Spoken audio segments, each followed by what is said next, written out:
Now, dear audience, before I introduce our tremendous panel, just want to draw your attention to the Q&A feature at the bottom of Zoom, where some of you have spotted it already, but please put your questions that you'd like me to pose to the panel in a bit into the Q&A facility.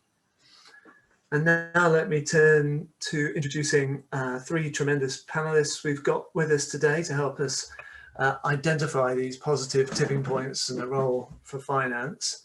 So I'll keep it brief, but we've got Zoe Knight first, the head of the HSBC Centre of Sustainable Finance. Welcome, Zoe.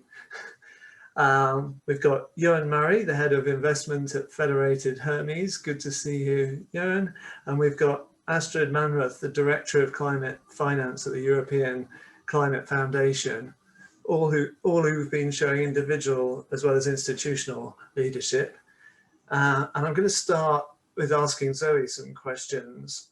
So Zoe, we've just heard about the ideas infrastructure and how companies want to be backed that offer scalable low carbon solutions. How easy is it for financial organizations to pick the low carbon winners?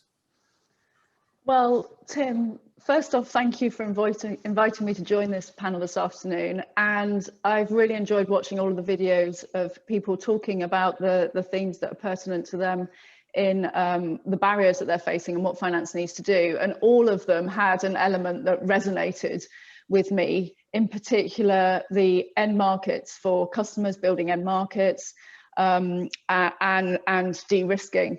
But in response to the original question about how difficult is it for financial institutions to find them, it is relatively difficult still, because although the low-hanging fruit of solutions is already known, like scale up renewable energy, build networks so that electric vehicles can be rolled out more significantly. Some of the other nuanced solutions, like technologies for decarbonising hard to abate sectors, sort of the role of carbon capture and storage and how that fits in, the role of hydrogen as a solution for, in particular, green hydrogen within the heavily industrial sectors, are areas where investors essentially need a little bit more capacity and capability in understanding that space. That said, one of the themes that came out of here from Oatly on sustainability linked loans, this is a real field where the financial system is really kind of moving forward quite quickly. And indeed, today even, we saw a sustainability linked loan from Lafarge Cement, which mandates that they will pay a penalty if they don't reduce emissions by 17.5% by 2030. So this linkage between KPIs and sustainable and financing is set to get bigger, particularly as I'm sure most of the audience are aware, the UK is hosting the COP26 talks next year. We're making it a finance COP, and I don't know if any of you tuned into the Green Horizons session last week, but at the opening speech from Carney, the ambition he set out was to build a framework that every financial decision takes climate into account. So that's a really ambitious statement, but I think that we're all going to work on it to get there. Thanks, Zoe. Yeah, and I'm going to turn to you because we heard a call there in the Vox Pop for finance to promote sustainability through portfolio management. Can this work in the real world without making decisions that are not in the best financial interests of clients? Great question, Tim. And it's a question that we've heard throughout the years. And I'm going to say this idea of a trade-off is very much a false premise. The idea that we somehow have to give up investment returns to achieve sustainability is simply wrong. I would argue it's exactly the opposite, and our own research and actually that of your academic colleagues really supports that contention. I don't think there's any reason why promoting sustainability through portfolio management should not be in the best interests of our client. In fact, I'd go as far to say that the very purpose of investment must be a sustainable wealth creation. So there are three aspects I just briefly want to touch on. The first being a question of time horizon. I think a principal failure of the finance industry is that too many simply think in time horizons that range from nanoseconds to a year or two, whereas actually our end investors, pensioners, savers, beneficiaries, think in terms of decades, and that's the horizon that we must adjust to. I think if we do that, adjust our time horizon appropriately, then we'll find that environmental, social, and governance factors that we used to refer to them as non-financial or extra financial, actually we'll discover that these are very, very financial and completely relevant to investment decision making. And the second aspect that I only briefly will touch on, because Zoe has explained it far better than I will, is this idea of performance bonds. And I love it. It's been a pet hobby horse of mine for a couple of years. I would actually go as far to say there's advantages here to the issuers. I think they'll enjoy a cheaper cost of capital. And as your commentator referenced in the video, there's advantages to the lenders too, in the sense that we'll enjoy a greater holistic return for the savers whose money we have the privilege of running. The last aspect I'll touch very briefly on is around stewardship or engagement. This idea that when we allocate capital to something, we should engage with that project or with that firm to make it better for everyone. And a classic example here that I want to give is the redevelopment of King's Cross and its surrounding area. So not only did that provide an extremely handsome investment return to our clients, but it also created apprenticeships for the local community, social housing, a school for the deaf, but also a really pleasant area simply to work, to live in, or to pass through. Fantastic. Thanks, Eoin. Astrid, let me turn to you. The financial sector is a big one in the UK and the rest of the OECD. We have this task force on climate-related financial risk disclosure, but what policies do you think the sector could advocate for in government that would most quickly accelerate emissions reduction and this decarbonisation transformation? Yeah, good afternoon, Tim and everyone, and thank you for inviting the European Climate Foundation to this important debate. So before answering this question, let me just quickly start by saying that climate change mitigation and adaptation really is a tremendous sustainable investment opportunity. As you are probably all aware, the UN estimates the annual investment needs to achieve the Paris Agreement for climate change mitigation and adaptation at up to $1 trillion per year. At the European level, where the European Climate Foundation works, the Commission assesses the needs to implement the European Green Deal at about 260 billion euros. This is before the revised 2030 targets. And let me also say that the investment opportunities are actually available. So for example, in Europe, an ECF-funded and EY-executed study found within 6 weeks 1,000 shovel-ready green projects in the EU 27 member states for a total investment volume of 200 billion euros, which would create as much as 2.3 million full-time jobs and reduce global greenhouse gas emissions by 2.3 gigatons. And this is estimated to be only about 10% of the total green project pipeline across the EU. So we really need to mobilize private investment at scale to meet these investment needs, because public finance will not cut it. And if we look at the availability of private finance today, unfortunately, only a fraction of available funds are currently invested in climate opportunities. So, you know, for example, of the $90 trillion in assets under management of the UN PRI signatories, only about 1% are invested in sustainable development funds. And there's a similar ratio between assets under management and investments in low carbon technologies, for example. But on a positive note, private climate finance is already exceeding public-private finance with a positive momentum, as we're seeing, for example, in the green bond market. So to your question, what can policy frameworks do in order to accelerate further financial flows to low carbon technologies and projects? We really need a comprehensive package of policy and regulation for all financial sector actors to have a transformative push towards net zero investments. investments. And to give you just a few elements, this is honestly not everything that can be done, but we do need a complete sustainable taxonomy for all environmental objectives. You're probably aware the EU has already developed a taxonomy for climate change mitigation and adaptation, but there are other environmental objectives that are still being worked on, such as protection of water and oceans, circular economy, biodiversity and pollution.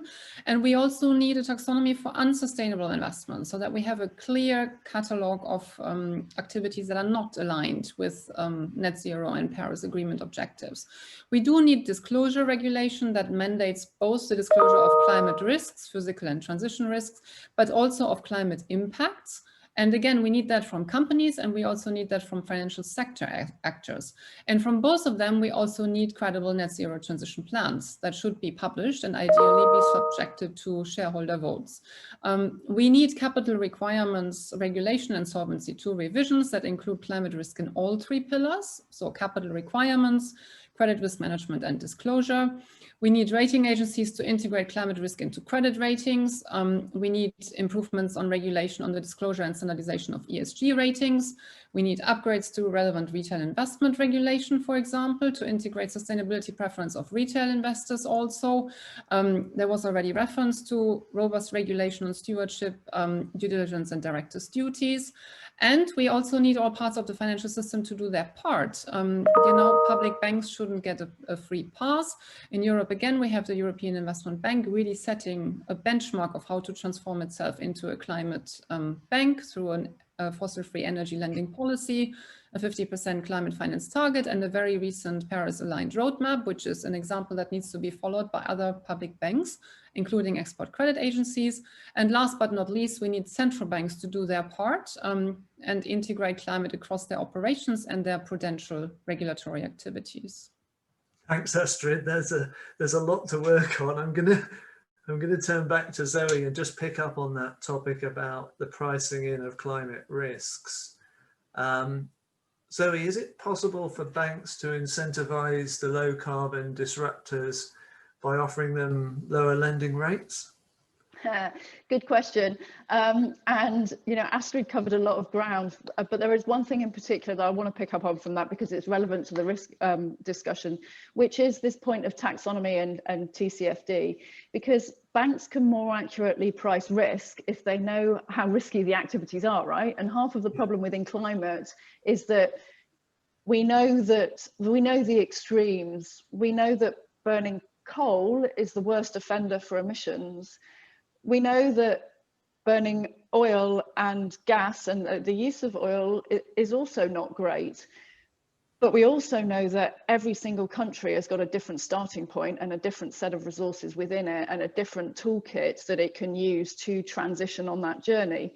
So to be able to differentiate between the pace of change on a local basis versus what's needed at the global level and the cost of doing it is a topics that we need to triangulate, and by having that taxonomy, that really helps us move faster. So we would like to see TCFD being mandatory in all regions, because the other thing is for banks is as we try and align the emissions that we finance to a Paris outcome, we're reliant on the people that we lend to and the bonds that we issue and the equity that we provide for all of those participants to disclose their climate position, their climate plans, their strategy, how they're going to get to that net zero outcome. And of course, that's a big task, but it's not going to hold us back from starting. So back to your original question, can we incentivize but through the price that we provide capital at? Yes, we can.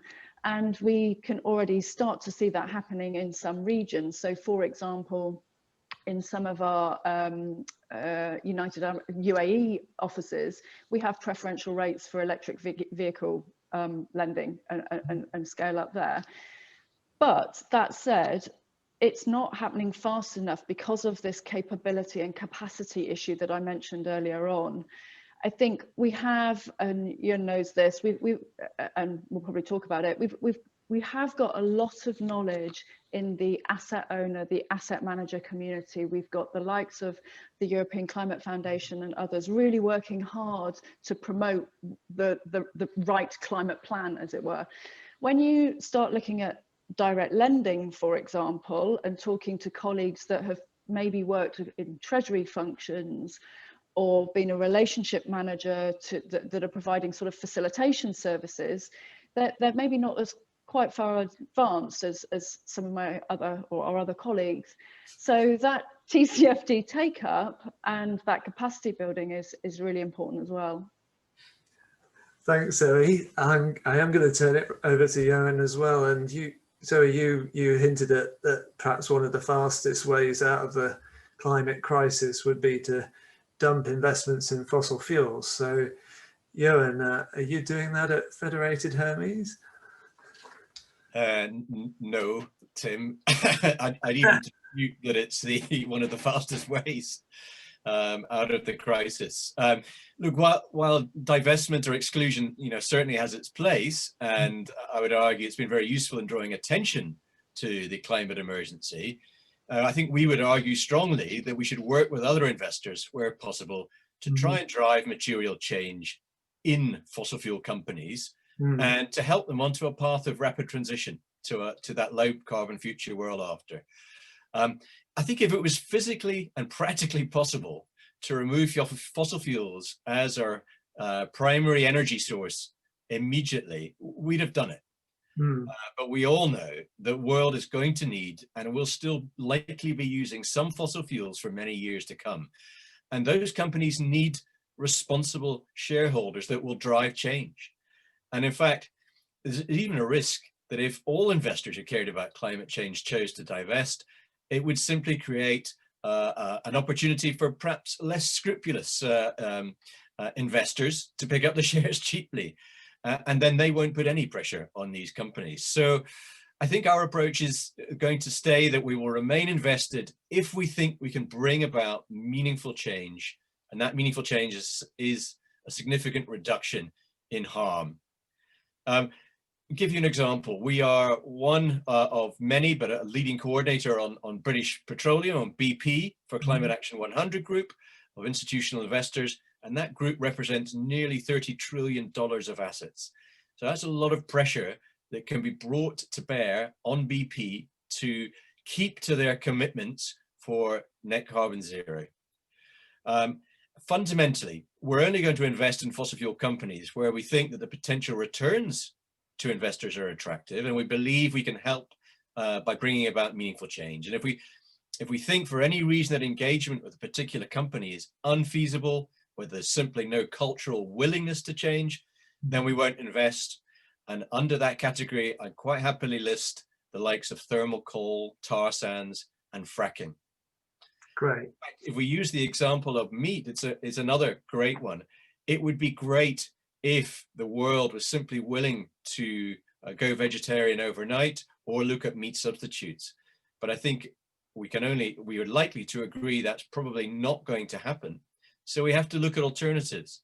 One could look at the methane emission problem that's associated with cattle and cows. And actually, maybe 60 to 90% of those emissions can be solved by feeding them a seaweed mix to cows. And so it's thinking creatively in your investments, not simply divesting, is where the solutions would lie. Thanks, Eoin. Astrid, I'm going to turn to you, thinking ahead now to the climate talks, the COP26 meeting in Glasgow, delayed now till this time next year. How do you think we could achieve a tipping point in the financing of low carbon solutions, in particular in the global south? Because I'm thinking here of the potential solar renewable energy revolution in Africa, where they could bypass fossil fuel burning pretty much altogether for electricity if they could get the finance to do so. But maybe my view is naive. Astrid.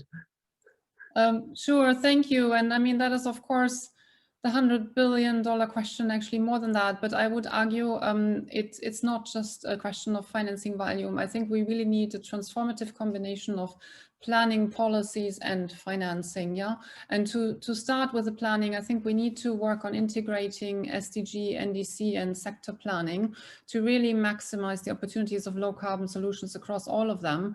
And that does include overcoming outdated conceptions and embracing new technologies. And the example you point to is a very valid one, because the rise of distributed solar power solutions has really proven to be a reliable, low carbon, low cost alternative to expensive, unreliable and high carbon grid-based connectivity in Africa. But in order for that to happen at scale, we also need ongoing improvements in the investment climate and the regulatory frameworks in the energy sector. For example, you know, no private provider of distributed solar home systems, for example, has regulatory certainty unless there are clear boundaries established between the grid of the public utility, in most cases it's still public in these countries, and the area where they can work or distribute with regulatory certainty. We also need to invest more in the preparation of a bankable project pipeline. There is still a dearth of project preparation funds and early stage development capital, including for some of these new technologies. And on the financing side, we really need more standardized blended public-private finance solutions that provide risk mitigation so that private investment can flow to the global south at scale. And examples of such possible structures are structured funds, of course, and they're already being implemented, particularly for energy access in Africa. But also structures such as synthetic securitizations of MDB assets to private investors, or co-investment programs for institutional investors with development finance institutions fall under this category. We also need public finance to catalyze private finance better. So, you know, we need the MDBs and DFIs to be incentivized that they mobilize at least as much in private co-financing as they spend in own account financing, and that they also in their private sector operations engage with their investments to develop transition plans and sustainability strategies. And very importantly, and coming back to your example of the potential of solar powered access solutions, we need to bring in and tap into local investors, local savings from sovereign wealth funds, local pension funds that know the market a lot better, so have you know, a more realistic perception, understanding of risk and hence expected returns, but that also provide local currency financing solutions to sectors that generate local currency revenues, which is again the case in the sector that you pointed to. And last but not least, we do need more innovative financial solutions and creating new asset classes in those markets, you know, building on what we're already starting to see in the developed markets, such as the SDG-linked bonds, or scaling up results-based finance, for example, through environmental impact bonds, but also using opportunities such as debt for climate conversions to strengthen the availability of public funding as well for low carbon solutions. Thanks, Astrid. I'm fascinated by those feedbacks within financing, for example, between public and private, that might propel things quicker.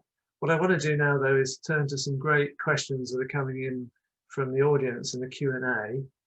And there's one from Tony Rook of Willis Towers Watson that I think I'm going to put to Zoe, which is, how will finance need to change its investment underwriting criteria to cope with a very different electrified or hydrogen transport and energy infrastructure and associated business models?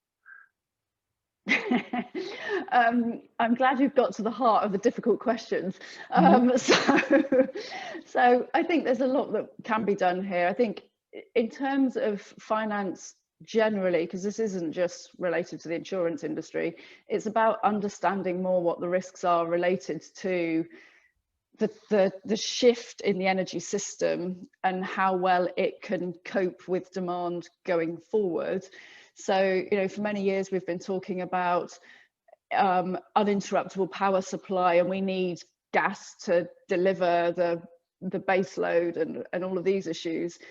And as we move forward, we're going to get a better understanding through data and usage and monitoring and all those kind of factors of how the energy system can really work and be more flexible.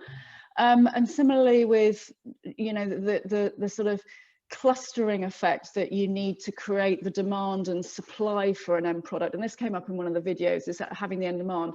And again, what I'm talking about here is where you want to shift an industrial cluster, for example, here in the UK, we've got the Humber, to users, i.e. steel producers of energy, to providers of energy, whether that's usually oil and gas, what's the transmission network and how can you adapt that to have a carbon solution associated with it, whether that is CCS on the one hand, so capturing CO2 on one end that can be used by an end consumer closer by in a network, or whether it's connecting hydrogen facilities to renewables to make it green hydrogen instead of grey hydrogen.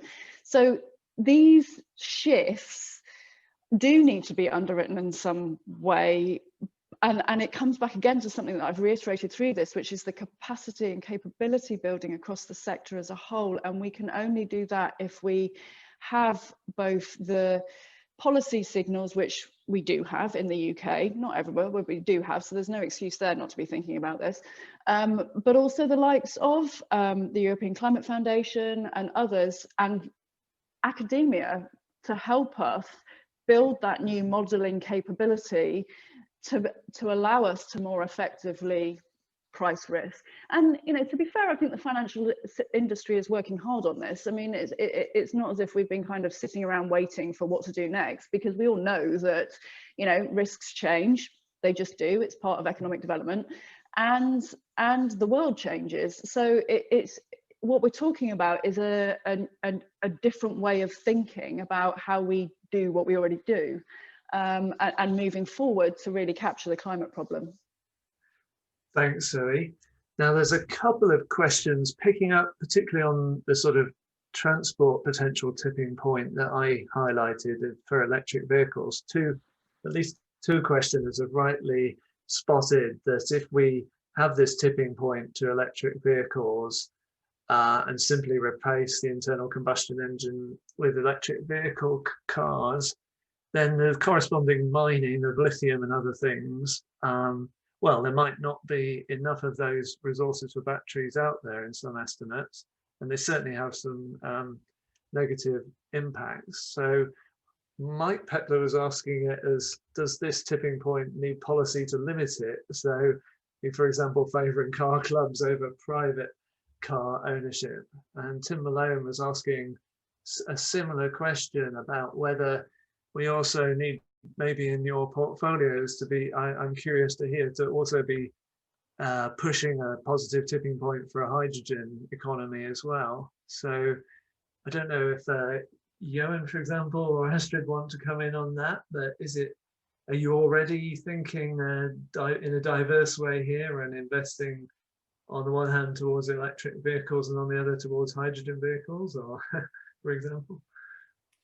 Yeah, no, I think we are, Tim, and to answer some of the points that you've picked out there in the questions, I don't think there's any question that we are going to do this on our own as a finance industry, whether it's on the banking side or the asset management side. We are going to have to cooperate with governments, regulators and corporates to come up with the solutions, and everybody has to play their part. So we can look at something like transportation, and we all probably recognize or understand that it may end up being different fuel sources for different types of transport. So, for example, hydrogen may be more relevant to buses and trucks, EV for cars, or a combination thereof. And we've got to adjust accordingly. But again, you can't do that in isolation without thinking about autonomous driving, shared cars, and all the other bits that go alongside it. So for me, it's about putting all the different actors in play with all the different pieces of the jigsaw to get the right overall picture. Nobody's going to do it on their own. Systems view, great. Now I've got one from David Cowdrey, which I think I'll put to Astrid first. Do you support the creation of a new green investment bank, which is underwritten by government? You know, I think at this point we need all the financing solutions that are feasible, and I think it's really a country by country decision how they wish to go about this. It comes down to having the right skills in place, right? And a lot of what is needed here, financing new technologies, assessing the associated risks, and understanding how you de-risk them financially, is not readily available in some of the existing institutions. I mean, I would argue even that some of the national promotional banks or development finance institutions, you know, historically have been focusing more on senior debt finance solutions to companies that have an established track record. So if it's easier to set up a new institution to gather those skills, to bring them into the market and deploy public finance across such a model, that's a very welcome way to go. In some other countries, there may be opportunities to transform existing institutions into more of a green bank. We are supporting such scoping work in Portugal at the moment. And of course, there are always also solutions to set up new investment vehicles together with existing public banks. So you may not always have to create an entirely new bank, but you could create, you know, a number of structured green finance funds, for example. So, Zoe, as someone representing an established bank, I'm curious, what's your answer? Would you support the creation of a new green investment bank underwritten by government? Well, I mean, to build on Astrid's point, actually, you know, we need to move full steam ahead. And, you know, if that means labeling more extensively, and we definitely need more transparency around financing, a green investment bank would bring that, because it's green. So, you know, in terms of capitalizing it, if a government thinks that they have the capacity to be able to do that, then it clearly provides transparency on how they are providing a low carbon economy. So in that sense, it's good. And I think, you know, in many locations, there is appetite to do that, but maybe perhaps not quite the capacity to get it moving forward. Thanks.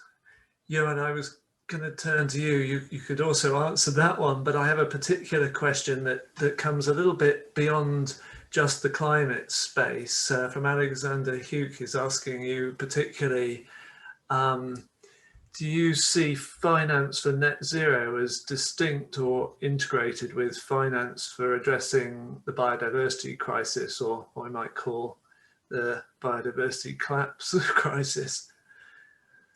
Yeah, Tim, I think we would argue that they are deeply linked and integrated, and it's very difficult to address the one without thinking thoroughly about the other. I guess in some sense, we are maybe as a community, we are more familiar and have a greater understanding of the climate crisis, although it's still far from perfect. And biodiversity maybe represents a greater spectrum of challenges that we're still trying to get our head around. And we find ourselves sort of diving deep into certain problems, but they just simply deal with one particular issue and may have no bearing or reference to other aspects of biodiversity loss and that particular crisis. And that's a real challenge. So I think the investment community, if we're honest, is only now properly beginning to turn its head to biodiversity as a distinct issue. And it's not one issue, it's a plethora of many. Thanks. I can see the clock is ticking on us and we've got a bunch of questions which we won't get all the way through, but we've got a minute or two and I want to ask all of you for a quick response to a question from Claire, which is, since the collapse of numerous banks in 2007, are financial institutions still too powerful in comparison to politicians? And she says she puts that question with the background of politicians and having not put in place regulations despite 2007 or 8-9 being a time when a change in the financial sector could have happened. So I think that's a view Claire isn't alone in voicing in the public discourse. I don't know who's feeling brave enough from the sector to respond on that. I'll have a crack if you like, Tim. first and foremost, I would say the politicians did put in regulations post the global financial crisis, no question. Whether they were the right ones, whether they had unintended consequences, whether they were policed appropriately is a completely different matter. Is the financial sector too powerful? I'm sitting in it, so I'm biased, but I'm going to argue very strongly that we have never before felt the responsibility that goes with the privilege of managing the money, and it's partly our own as well. We're all pensioners, savers at the end of the day, and actually we're only part of the problem. As I said before, you need to bring together all the stakeholder groups, and we all have a responsibility. In some sense, we're all taxpayers, and we all have a vote, so we can all act in concert to solve the problem. I don't think any one sector is going to solve it on their own. Well, that's a very nice systems answer, that we need to have that holy alliance between the regulators and the marketplace, and between different parts of society. I apologise to the questioners who I haven't had a chance to get to your questions, but before we finish up, I want to bring us back to the poll that was mentioned earlier.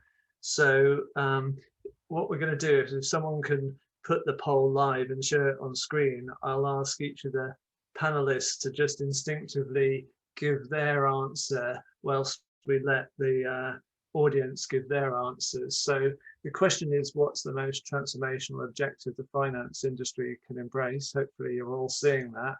Zoe, I'll come to you first, and then Astrid. I don't want to put bias into the respondents, but I think the most transformational objective is net zero stewardship. Great. Astrid, which one are you backing? Well, I would have two, actually. I would say the full pricing of transition risk, because that's the part that we haven't figured out yet, and we need to get to that, because you know, we won't succeed if we have transitions that are not based on scientific pathways and that are not credible, and we don't have all the methodological basis yet, and it needs to translate into then market signals. But I also think embedding the net zero culture is important, because, you know, climate is everybody's business now, and it has to be integrated across decision making across all financial sector actors. And sorry to say, but sometimes stewardship is a good part of the package, but it's not sufficient, because financial institutions, asset managers, asset owners also have to align their own portfolio with net zero.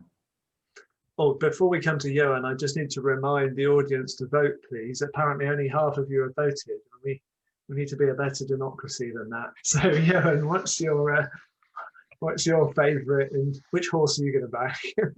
So well, we definitely need everybody to vote, and I'm going to be classically Libran and sit on the fence and say no single one of those answers is correct. We need to do them all, except maybe I would counsel against divesting completely from the fossil fuel industry. There are sections of it that are I would argue beyond the pale and cannot be recovered, but some of it we still will need going forward. Yeah, and actually to build on that, that's why I went for net zero stewardship, because it can capture all of the above. Great. Apparently democracy, we've got a 70% participation rate. Fiona in the background, are you ready to show the poll results, even if we haven't quite got everybody in? All right.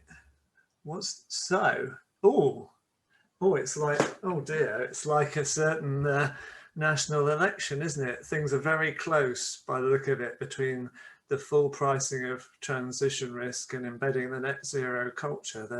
They're tied, and we're going to have to go to a recount. Net zero stewardship's pretty high up there. I think that the panelists skewed the results. Oh, that's good. I see the clock ticking, sadly. I want to thank everybody for the votes and for the great engagement on the Q&A. Apologise we didn't get through all of it.